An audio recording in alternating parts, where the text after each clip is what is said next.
देख रहे हैं सुदर्शन न्यूज। नमस्कार, आप देख रहे हैं सुदर्शन उत्तर प्रदेश और मैं हूं आपके साथ चंद्रश्री राजपूत। खबर यूपी के बलिया से है, जहां प्रभारी मंत्री अनिल राजभर ने कलेक्ट्रेट स्थित सभागार में यूपी में योगी सरकार की योजनाओं और उपलब्धियों को गिनाते हुए बीजेपी सरकार का संबोधित किया। इसी के संबंध में उन्होंने ये भी कहा कि बीजेपी ने अपने पत्र में जो जो वादे किए थे उन सब पर सरकार खरी उतरी है, फिर चाहे वो रोजगार की बात हो या फिर गरीबों के संबोधन में बनाई हुई योजनाएं। इसी के साथ उन्होंने कांग्रेस की प्रियंका गांधी को तंज कसते हुए यह भी कहा कि ट्विटर से बाहर निकलकर राजनीति किया करे। बहुत बहुत बधाई आपको सर।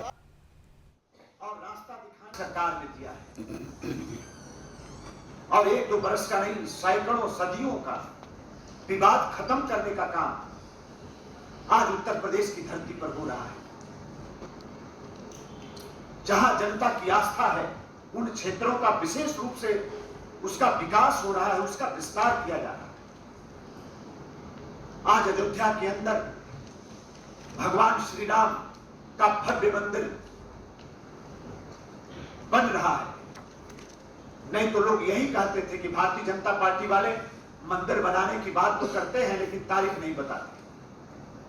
सदियों का ये विवाद, हम अपनी न्यायपालिका को भी हम लोग स्वागत करना चाहते हैं इस अवसर पर। तो वहीं यूपी के हमीरपुर में कोटेदार के विरोध में राशन कार्ड धारकों ने जमकर हंगामा किया। आपको बता दें, धारकों ने कोटेदार पर अभद्र व्यवहार और मनमानी करने का आरोप लगाया। इसी के साथ ग्रामीणों ने विभागीय अधिकारियों से कोटा निरस्त करके अन्य जगह स्थानांतरण करवाने की मांग की है। इसमें लेडीज आती है, दिक्कत होती है बच्चों को लेने में। क्या कहते हैं आपके? इनके पास कोटा नहीं रहना। ये है कि ये बड़ेरा कोटेदार दारू पी करके बार बार को राशन बांटता है और यानी राशन टाइम पे नहीं देता है।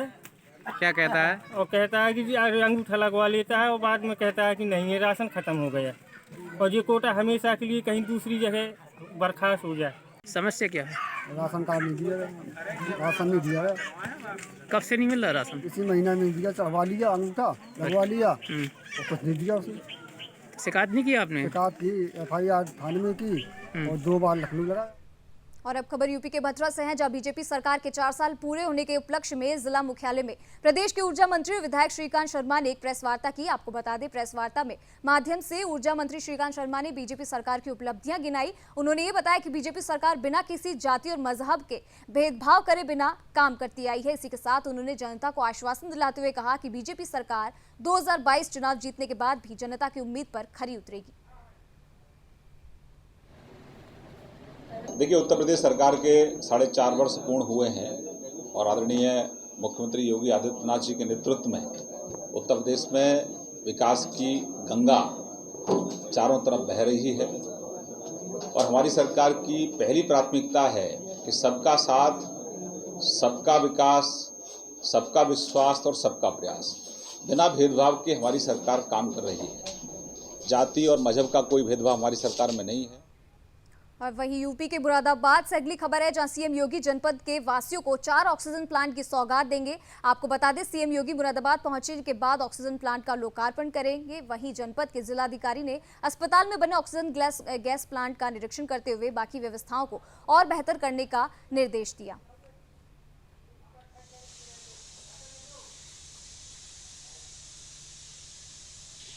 देखिए, 1000 लीटर पर मिनट का है और हम लोगों के जनपद के लिए बहुत ही सौभाग्य की बात है कि हमारे जिला अस्पताल में भी आज ऑक्सीजन प्लांट हमारा ऑपरेशनल हो गया। इसकी टेस्टिंग हो गई है और महिला चिकित्सालय का भी देर सायं तक आज हम लोग टेस्टिंग कर लेंगे और इन दोनों का हम लोग लोकार्पण कल माननीय मुख्यमंत्री जी के कर कमलों से कराएंगे, क्योंकि माननीय मुख्यमंत्री जी कल जनपद भ्रमण पर आ रहे हैं। तो ये दोनों ऑक्सीजन प्लांट का कल, बल्कि 4 ऑक्सीजन प्लांट का कराया जाएगा लोकार्पण। और अब खबर यूपी के सोनभद्र से है, जहां शिवसेना के जिला अध्यक्ष सत्यम पांडे ने अपने नेतृत्व में शिवसेना के पदाधिकारियों के साथ जन समस्याओं को लेकर कलेक्ट्रेट पर प्रदर्शन कर अपनी 7 सूत्रीय मांगों के साथ प्रभारी मंत्री को ज्ञापन सौंपा। आपको बता दें कि ज्ञापन में जन समस्या, बेरोजगारी, महंगाई, स्वास्थ्य, सड़क, आवास जैसी जन समस्याएं प्रमुख हैं। लोगों का कहना है कि सोनभद्र में बड़ी बड़ी कंपनियों के होने के बावजूद भी लोगों को बेरोजगारी का सामना करना पड़ रहा है। बस 4.5 साल में माननीय मंत्री जी ने बस शिलान्यास के सिवा कोई काम नहीं किया है और हमारे जनपद सोनभद्र में इतनी जनपद में कंपनियां होने के बावजूद भी हमारा जनपद के सारे युवा जनपद पलायन करके अन्य प्रदेशों में रोजगार के लिए जा रहे हैं। ये हमारे जनपद का बहुत बड़ा दुर्भाग्य है। और भाजपा सरकार स्वच्छता की बात करती है। हमारे नगर में, नगर पालिका रावर्सगंज में आज तक कूड़ा कहाँ फेंका जा रहा है, कूड़ा कैसे उठाया जा रहा है, इसका याद किसी को नहीं है। बस स्वच्छता अभियान बस पेपर पर चढ़ा हुआ है। तो वहीं यूपी के बरेली में पुलिस की सख्ती के बावजूद भी गोकशों के हौसले बुलंद है। मीरगंज के नौसना मंडी के पीछे कुछ जिहादियों ने एक गाय को बंधक बनाकर रखा है, जिसे ग्रामीणों ने रंगे हाथों पकड़ लिया। ग्रामीणों ने मौके से 6 जिहादियों को पकड़ा, जिसमें से 3 जिहादी भागने में कामयाब हो गए। हालांकि बाकी 3 जिहादियों को ग्रामीणों ने पुलिस के हवाले कर दिया। घटनास्थल पर चौकी इंचार्ज प्रभारी जितेंद्र कुमार ने जांच की। घटनास्थल से कुल्हाड़ी, रस्सी, छुरी, मुंह पर बांधने का मुचलका भी बरामद हुआ है। मीरगंज तहसील के नौसना गांव पड़ता है। वहाँ पर मंदिर के पास में गन्ने का खेत है। वहाँ ये 6-7 लोग गौ माता को ले जा रहे थे उसकी हत्या के इरादे से। वहाँ उसे मार भी रहे थे। गांव वालों को सूचना ऐसी हुई तो गांव वालों ने मौके पर सबको पकड़ लिया। 3 लोग भाग गए। अच्छा, कहाँ के लोग हैं ये? अब ये तो इनसे ही पता करना पड़ेगा कहाँ के लोग। तो वहीं यूपी के बिजनौर में एक दिल दहला देने वाला मामला सामने आया, जहां एक कलयुगी बेटे ने अपने ही पिता को चाकू से ताबड़तोड़ हमला कर मौत के घाट उतार दिया, साथ ही मौके से फरार हो गया। पूरा मामला नजीबाबाद का है, जहां एक बेटे ने पिता की जान ले ली। आनन फानन में घटना की सूचना पुलिस को दी गई। वहीं सूचना मिलने पर मौके पर पहुंची पुलिस ने शव को कब्जे में लेकर पोस्टमार्टम के लिए भेज दिया है। बताया जा रहा है कि पैसे के लेन देन को लेकर इन दोनों के बीच कहासुनी हो गई थी, तब बेटे ने परचून की दुकान बंद कर चाकू से हमला कर पिता को मौत के घाट उतार दिया। वहीं दिन दहाड़े इस इलाके में इस घटना से सनसनी फैल गई है। पुलिस ने वहीं मामला दर्ज कर जांच में जुट गई है। आज जाप्तागंज में बेटे ने अपने बाप की चाकू मार के मारा है, वो उसकी मृत्यु हो गई है और पंचानाम भर के पोस्टमार्टम के लिए भेज दिया गया। और जो अभियुक्त है वो भागा हुआ, उसकी गिरफ्तारी के लिए प्रयास की जा रहा है, विधिक कार्रवाई की जाएगी। अच्छा, कुछ मामला है सर, किस वजह से, क्या वजह, क्या मान रही है पुलिस? अभी तक घर वालों ने ये संज्ञान में लाया है कि छोटी बहन या मृतक की छोटी बेटी बीमार थी, उसकी समझ। और खबर जनपद चंदौली के सदर मुख्यालय स्थित मैक्सवेल मेडिकल कॉलेज से है, जहां यशस्वी प्रधानमंत्री नरेंद्र मोदी के 71वें जन्मदिन को लेकर बीजेपी पार्टी द्वारा सेवा सप्ताह दिवस के रूप में मना रही है। बीजेपी पार्टी के विभिन्न मोर्चा द्वारा पीएम की लंबी उम्र की कामना करते हुए अलग अलग तरह के आयोजन किए जा रहे हैं, जिसमें रक्तदान और स्वच्छता अभियान को पूरे प्रदेश में सेवा सप्ताह के रूप में चलाया जा रहा है। इसी क्रम में आज मैक्सवेल मेडिकल कॉलेज में भाजपा की युवा मोर्चा चंदौली के जिला अध्यक्ष आशीष रघुवंशी ने नेतृत्व में रक्तदान शिविर का आयोजन भी किया गया। रक्तदान शिविर में युवा मोर्चा कार्यकर्ताओं ने बढ़ चढ़कर हिस्सा लिया। इस मौके पर सुदर्शन न्यूज को युवा मोर्चा के जिला अध्यक्ष आशीष रघुवंशी ने बताया कि प्रधानमंत्री नरेंद्र मोदी के जन्मदिन को सेवा सप्ताह के रूप में मनाया जा रहा है। माननीय प्रधानमंत्री जी के जन्मदिन पे सेवा सप्ताह, मतलब इस बार 2 सप्ताह का कार्यक्रम है, जिसमें हमारे भारतीय जनता पार्टी की मुख्य बॉडी विभिन्न कार्यक्रम कर रही है। स्वच्छता कार्यक्रम कर रहे हैं। हमारे युवा मोर्चा के जो हमारे अध्यक्ष हैं आशीष जी हैं, आदरणीय हमारे मेन बॉडी के अध्यक्ष आदरणीय अभिनव सिंह हैं, सारी टीम मिलकर के प्रधानमंत्री जी के जन्मदिन पर ब्लड डोनेशन का कार्यक्रम आज रखा गया है।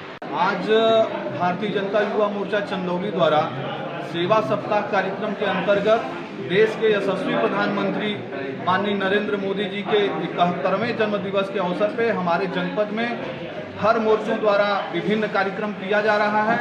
उसी के अंतर्गत भारतीय जनता युवा मोर्चा के बैनर तले यहाँ पे युवा मोर्चा के जिला अध्यक्ष आशीष रघुवंशी के नेतृत्व में 71 युवाओं का रक्तदान कराया जाएगा।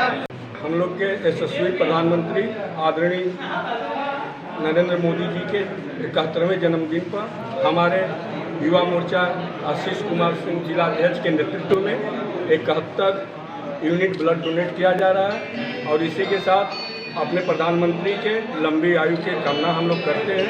इसी के जय हिंद। आज यहाँ पे भारतीय जनता पार्टी शीर्ष नेतृत्व के द्वारा हमारे देश के यशस्वी प्रधानमंत्री आदरणीय नरेंद्र दामोदर दास मोदी जी के जन्मदिवस के उपलक्ष्य में 17 सितंबर से 7 अक्टूबर तक सेवा और समर्पण का कार्यक्रम आयोजित किया गया, जिसमें चंदौली जनपद में विभिन्न कार्यक्रम है। उस कार्यक्रम के निमित्त पहला कार्यक्रम रक्तदान शिविर का कार्यक्रम है, जिसमें युवा मोर्चा मोदी जी के 71वें जन्म दिवस पे 71 लोग युवा मोर्चा के हमारे साथी 71 यूनिट ब्लड डोनेट करेंगे।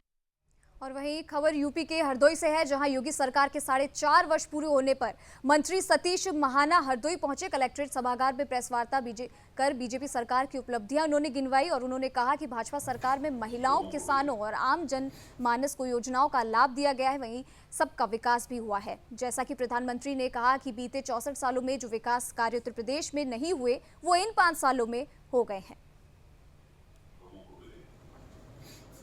गांव में लोगों को किसान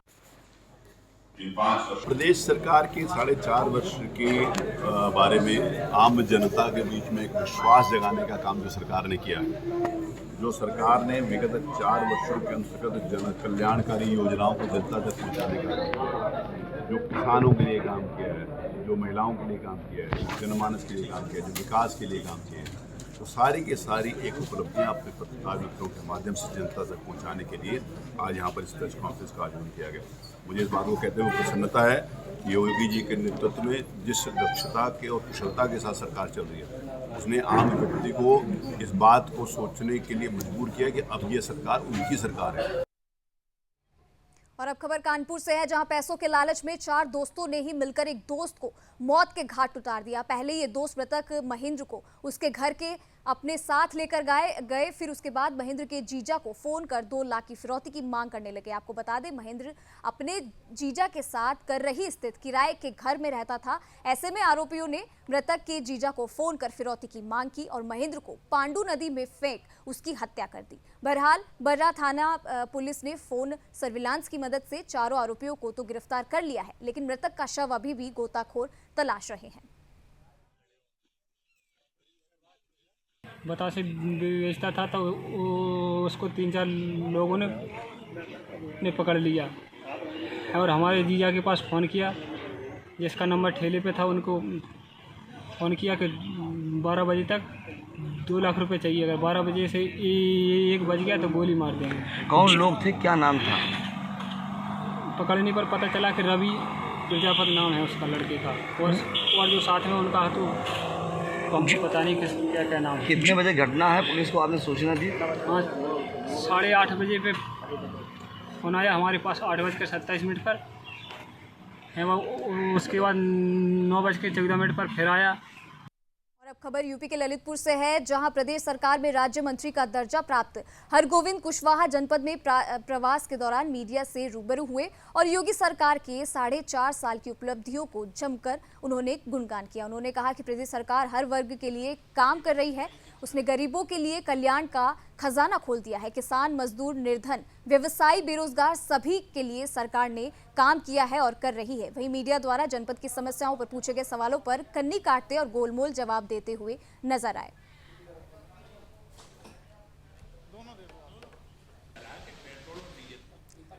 तो इसी के साथ खबरों में बस इतना ही। प्रदेश की तमाम खबरों के लिए आप देखते रहिए सुदर्शन न्यूज। तब तक के लिए नमस्कार।